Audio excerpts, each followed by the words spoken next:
Benih Rahasia Sang Pewaris episode 97. Aku akan menonton bersamamu.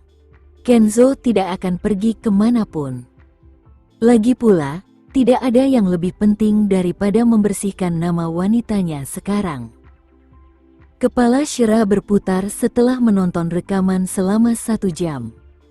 Melihat bahwa sudah waktunya untuk menjemput Leon, dia menoleh ke Kenzo. Aku mungkin harus tinggal dan menonton rekamannya malam ini. Bisakah kamu meminta Fano untuk menjemput Leon dan menjaganya malam ini? Baiklah, aku akan meneleponnya. Setelah itu, Kenzo menghubungi nomor Fano. Fano adalah pengasuh utama mereka, dan lebih dari itu, dia adalah satu dari sedikit orang yang dipercayai Shira. Setelah menutup telepon, Kenzo tetap berada di samping Shira dengan tenang, menonton rekaman pengawasan bersamanya. Sementara itu, Shira telah mencatat waktu dan orang yang masuk dan keluar dari kantornya. Dia tidak bisa bersantai sejenak pun karena dia tidak ingin menuduh orang yang tidak bersalah secara salah. Dia juga tidak ingin mengampuni pelakunya. Karena Safil menginginkan jawaban pada sore berikutnya, dia harus memeriksa semua rekaman dan menemukan pelakunya pada malam itu. Sekarang setelah Fano mengasuh Leon, ia bisa fokus pada pekerjaannya. Beberapa saat kemudian, Vina membawakannya minuman penyemangat. Setelah menyesap kopinya beberapa kali, Shira kembali menatap layar laptopnya. Apakah kamu ingin aku membantumu? Kenzo ingin menggantikan Shira. Tidak, terima kasih. Dia harus memeriksanya sendiri. Kalau begitu, sebaiknya kamu istirahat sebentar. Aku baik-baik saja. Mata Shira sedikit merah, tapi dia tidak berminat untuk beristirahat. Matamu akan lelah. Hati Kenzo hancur saat dia melihat dari samping. Aku harus menyelesaikan menonton semuanya. Mengatakan itu, dia memijat pelipisnya. Dia tiba-tiba merasakan telapak tangan yang besar dan hangat memijat lehernya dengan lembut. Rasanya sangat menenangkan. Sementara itu, Afida mengintip keluar dan mendapati Kenzo sedang memijat leher Shira, membuatnya merasa cemburu sekaligus ngeri.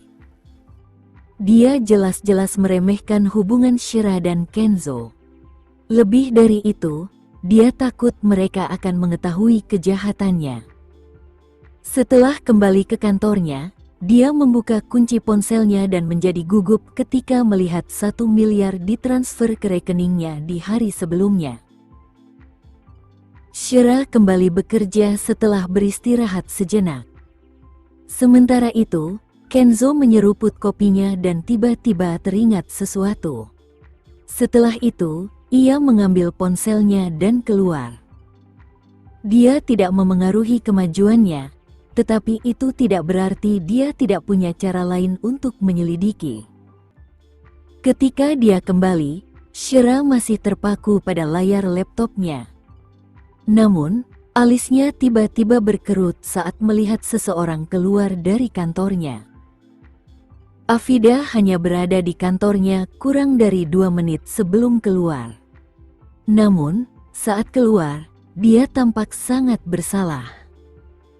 Shira pun memutar ulang dan mengamati ekspresi Afida. Kemudian, ia menyimpan bagian rekaman ini sebelum melanjutkan pencariannya. Waktu tanpa terasa telah menunjukkan pukul 7 malam, dan Shira sudah minum 2 cangkir kopi saat itu. Sementara itu, Kenzo tidak pernah mengalihkan pandangannya dari Shira selama ini. Ia akhirnya meraih tangan Shira saat melihat matanya merah dan Shira menolak makan malam. Makan malam dulu, dan kamu bisa melanjutkan pencarianmu nanti. Aku tidak mau makan. Dia stres karena dituduh melakukan plagiarisme. Mendengar itu, suara Kenzo yang dalam dan mendominasi terdengar di telinganya. Kamu harus makan meskipun kau tidak mau. Jika kamu khawatir Safil tidak akan melepaskanmu, maka tidak ada alasan bagimu untuk takut sama sekali. Paling buruk, aku akan mendapatkannya besok, dan masalahmu akan terpecahkan. Baiklah, kamu menang. Kita makan di restoran di seberang sini, kata Shira sambil menyisir rambutnya ke belakang. Saat meninggalkan kantor Shira sambil bergandengan tangan, Kenzo menyuruh pengawalnya datang dan menjaga tempat itu, melarang siapapun masuk.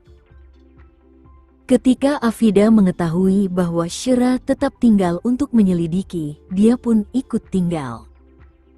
Saat itu, dia mengirim pesan kepada desainer Safil dan menceritakan kepadanya tentang kemajuan penyelidikan Shira.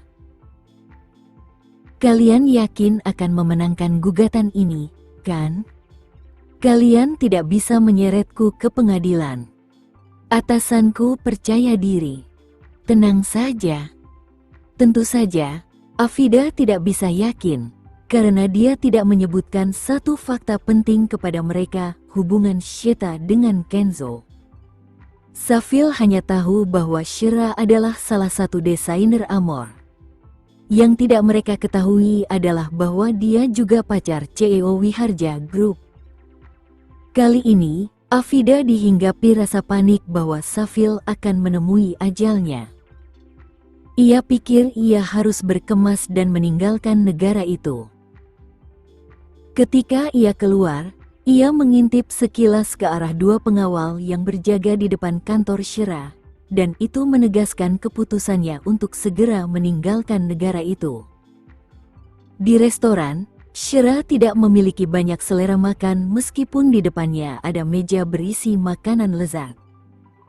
Jangan terlalu banyak berpikir. Kalau perlu, aku akan mendukungmu. Setelah itu, Kenzo menaruh makanan di piringnya, yang dimakan Shira sebelum berkata dengan jujur, aku bisa menghidupi diriku sendiri. Bagaimanapun, wanita yang mandiri secara finansial adalah yang paling percaya diri. Setelah itu, Kenzo menyodorkan semangkuk sup sarang burung kepadanya. Habiskan ini. Shira tiba-tiba merasa bahwa dirinya dicekik oleh pria ini. Namun, ia tetap melakukan apa yang diperintahkan. Ponsel Kenzo berbunyi saat itu, dan ia memeriksanya untuk menemukan pesan teks dari Firdaus. Presiden, saya menemukan bahwa 1,5 miliar telah ditransfer ke rekening Afida pada pukul 2 siang hari ini. Dana tersebut ditransfer dari rekening publik Safil Jewelry Atelier. Menanggapi hal itu, dia menjawab, awasi dia. Setelah selesai meminum sup sarang burung, Shira meraih tasnya dan berkata kepada Kenzo, aku akan kembali ke kantor dulu. Tidak ada alasan bagi Kenzo untuk tetap tinggal. Setelah itu, mereka membayar tagihan dan kembali ke Amor. Ketika mereka tiba kembali di kantor, mereka yang bekerja lembur sudah pulang semua. Kenzo mengikuti Shira ke kantornya dengan malas.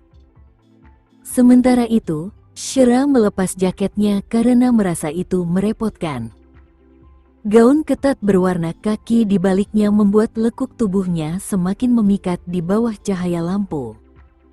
Setelah itu, Kenzo duduk di hadapannya dan mengaguminya. Pencahayaan yang terang membuat sepasang mata di bawah bulu matanya yang tebal dan panjang tampak bening seperti kristal, dan fitur wajahnya yang halus membuat wajahnya yang seukuran telapak tangan tampak sangat menawan. Dia semakin tergila-gila pada wanita ini semakin dia memperhatikannya. Bagaimana bisa ada seorang wanita yang sangat cocok dengan estetikaku di dunia ini? Mereka praktis dibentuk sesuai kesukaannya, dan dia cantik dari setiap sudut. Merasa lelah, Shira memutuskan untuk mengalihkan pandangan dari laptopnya dan mendapati seseorang tengah menatapnya dengan dagu disangga.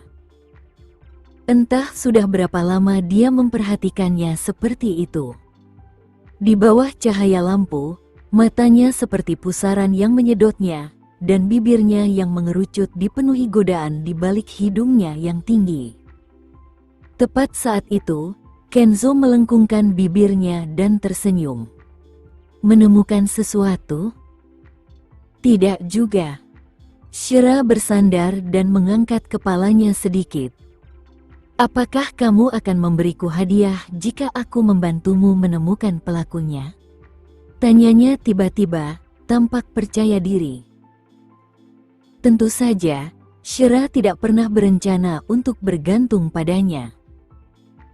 Namun, karena dia yang menyarankannya, dia pun setuju sambil bercanda dan berkata, "Tentu." Itu jawaban ya? Ya, aku akan memberimu hadiah jika kamu bisa menemukan pelakunya. Aku sudah menonton rekaman pengawasan selama berjam-jam, dan aku masih belum mendapatkan apapun. Seolah-olah kau bisa menemukan pelakunya. Kenzo tersenyum percaya diri dan berkata, "Baiklah.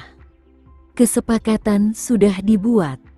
Setelah itu, Kenzo menutup laptopnya. "Jangan mencari lagi. Aku sudah menemukan orangnya." Berita itu membuat Shira bingung. "Siapa dia?" "Aku akan memberitahumu besok. Sekarang, ayo pulang." Kenzo merasa sakit hati melihat wanita itu begitu kelelahan. "Katakan padaku siapa dia." Shira bangkit dari tempat duduknya, terkejut.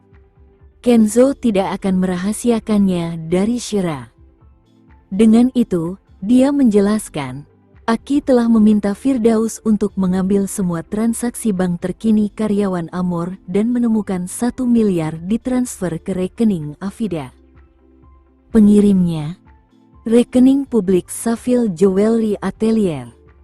Shira membelalakan matanya saat itu. Persis seperti dugaannya. Dia pikir Afida telah bertindak agak mencurigakan dalam klip yang telah disimpannya sebelumnya. "Sudah kuduga. Kupikir itu dia." Shira menepuk mejanya dengan marah. Wanita terkutuk itu. "Aku akan mengantarmu pulang sekarang dan mengurus ini besok." Kebencian terpancar dari tatapan dingin Kenzo saat dia bersumpah, "Aku akan membuat mereka membayar atas apa yang mereka lakukan padamu." Orang-orang ini benar-benar ingin mati karena mengganggu wanitanya. Shira menyerah memeriksa sisa rekaman pengawasan pada titik ini, yakin bahwa klip yang disimpannya dapat membuktikan bahwa Afida telah masuk ke kantornya. Saat mereka keluar dari Amor, sudah pukul 8.30 malam. Saat itu, hembusan angin dingin bertiup, membuat Shira memeluk dirinya sendiri karena merasa kedinginan. Melihat itu, Kenzo menariknya ke dalam pelukannya dan membungkusnya dengan jaket jasnya, menyebabkan wajahnya sedikit tersipu. Dia terhanyut dalam aroma harumnya yang menyerbu indranya. Shira memeriksa waktu saat mereka tiba di rumahnya dan mendapati waktu sudah menunjukkan pukul 9.30 malam, jadi dia menyerah untuk menjemput Leon. Namun, seseorang mulai merencanakan rencananya saat dia hendak keluar dari mobil. "Bolehkah aku minum teh?" Niat Kenzo yang sebenarnya terlihat jelas di matanya. "Tidak." Shira menolak sambil menatapnya. "Aku hanya akan minum teh. Aku tidak akan melakukan apapun lagi," katanya bersumpah. Terhadap hal itu, Shira mengingatkan, "Presiden Wiharja, apakah kamu tidak menyadari bahwa kamu telah kehilangan semua kredibilitas di hadapanku?" Kemudian, Kenzo menatapnya dengan agak putus asa.